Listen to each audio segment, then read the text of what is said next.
উন্মুক্ত করা ঐক্যবদ্ধভাবে কাজ করা সংগঠন কি করতে পারে আজকের এই জনসমুদ্র তার প্রমাণ।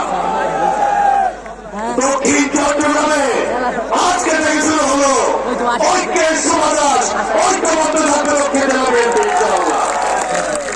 এবার আছে একটা অন্য বিষয়ে,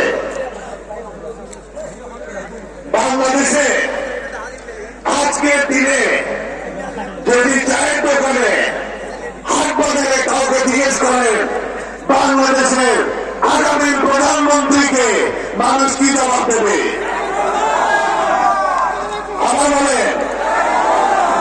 আবারও বলেন সবাই কিনা? এবার বুঝে এখানে সংস্কার সংস্কার কেন করে? কারণ তারা ভয় পায়, তারা তারেক রহমানের জনপ্রিয়তা, কর্মদক্ষতা এবং দেশপ্রেমকে ভয় পায়। তারা বুঝে গেছে ভোট দিলে তারেক রহমানকে ভাগ করা যাবে না।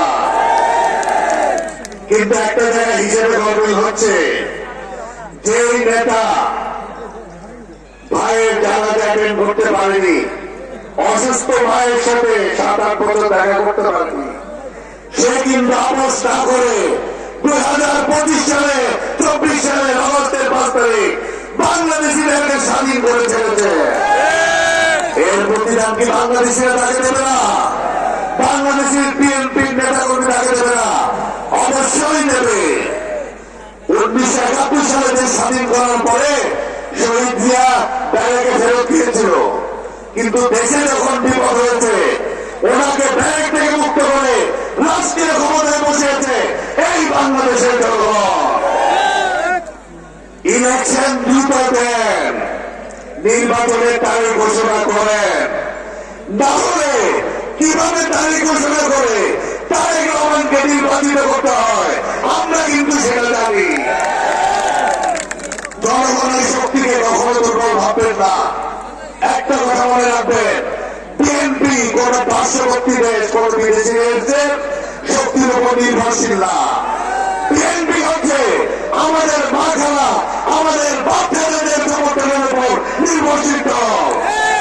আজকের দিনে দায়িত্বহীনভাবে বলতে পারি 90% লোক আমার নেতা, আমাদের নেতা, বাংলাদেশের নেতা তারেক রহমানকে নেতৃত্বে চায়। ইনশাআল্লাহ জনগণের ভোটে তারেক রহমান হবে বাংলাদেশের ভবিষ্যৎ প্রধানমন্ত্রী। বাকি বক্তব্য আমার সিনিয়র নেতৃত্ব দেবেন। দক্ষিণ চট্টগ্রামবাসীকে ধন্যবাদ জানিয়ে আজকের মতো দিচ্ছি। আপনারা প্রমাণ করেছেন ঐক্যবদ্ধ সাংগঠনিক শক্তির চেয়ে বড় কিছু আর দরকার নেই, প্রয়োজন নেই। সবাইকে ধন্যবাদ। বাংলাদেশ জিন্দাবাদ, বাংলাদেশ জাতীয়তাবাদী দল জিন্দাবাদ, শহীদ জিয়াউর বাংলাদেশ জিন্দাবাদ, প্রাণপ্রিয়তা দেশ নায়ক তারেক রহমান জিন্দাবাদ, জিন্দাবাদ, জিন্দাবাদ, দক্ষিণ চট্টগ্রাম জিন্দাবাদ। আসসালামু আলাইকুম।